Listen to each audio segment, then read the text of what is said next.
આ છે રમણીય સ્થળ.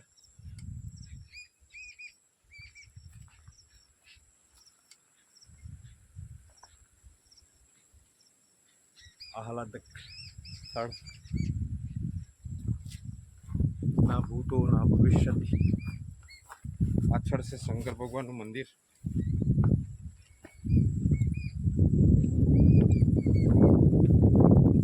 પહાડો કા રાજા. પાછળ છે નદી, જે વિશાળ નદી છે. જળાશય મોટો ડોંગળી નદી છે.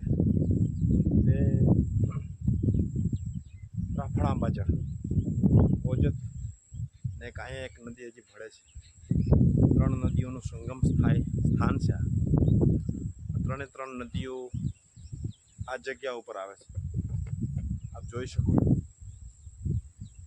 ત્રણ નદીઓ અહીંયા ભેગી થાય ત્રિવેણી સંગમ થઈ જાય છે. આ આહલાદક નજારો છે. પાછળ છે શંકર ભગવાનનું મંદિર છે.